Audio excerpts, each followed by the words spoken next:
Israeli প্রধানমন্ত্রী Benjamin নেতানিয়াহুর বর্তমান অবস্থা এবং ভাগ্য নিয়ে চরম অনিশ্চয়তা তৈরি হয়েছে। ইরানের ইসলামী রেভলিউশনারি গার্ড কর্পস আইআরজিসি দাবি করেছে তাদের 10ম দফার ক্ষেপণাস্ত্র হামলায় নেতানিয়াহুর কার্যালয় সরাসরি এবং ভয়াবহভাবে আঘাতপ্রাপ্ত হয়েছে। তবে এ নিয়ে ইসরায়েলের পক্ষ থেকে কোনো প্রতিক্রিয়া বা বক্তব্য দেওয়া হয়নি। ইরানের আধা সরকারি সংবাদ সংস্থা তাসনিম নিউজ এক প্রতিবেদনে এসব কথা জানিয়েছে। এতে আরো বলা হয়েছে, ইরানের আইআরজিসি জনসংযোগ বিভাগ এক বিবৃতিতে জানিয়েছে তাদের সশস্ত্র বাহিনী পরিচালিত এই জটিকা অভিযানে খাইবার নামক অত্যাধুনিক ক্ষেপণাস্ত্র ব্যবহার করা হয়েছে। হামলার মূল লক্ষ্যবস্তু ছিল দুটি গুরুত্বপূর্ণ স্থান, ইসরায়েলি প্রধানমন্ত্রীর কার্যালয় ও বিমান বাহিনী কমান্ডারের বাসভবন।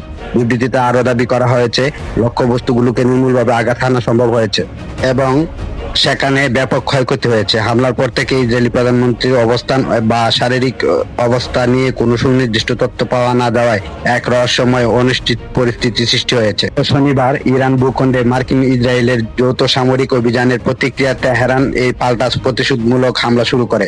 সোমবার পর্যন্ত ইরান 10 দফায় ড্রোন এবং ক্ষেপণাস্ত্র হামলা চালিয়েছে। এসব হামলার লক্ষ্য ছিল শুধু ইসরায়েল মূল ভূখণ্ড নয়, বরং মধ্যপ্রাচ্যে অবস্থিত মার্কিন ঘাঁটিগুলিও। 10ম দফার এই ক্ষেপণাস্ত্র তরঙ্গটি ছিল পূর্ববর্তী হামলাগুলোর তুলনায় অনেক বেশি সুনির্দিষ্ট এবং বিধ্বংসী।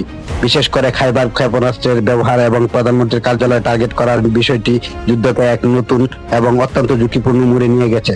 প্রতিকৃত এলাকাগুলোতে বর্তমানে উচ্চ সতর্কতা জারি রয়েছে এবং আকাশ প্রতিরক্ষা ব্যবস্থাগুলো ক্রমবর্ধমান আক্রমণ মোকাবিলায় হিমশিম খাচ্ছে।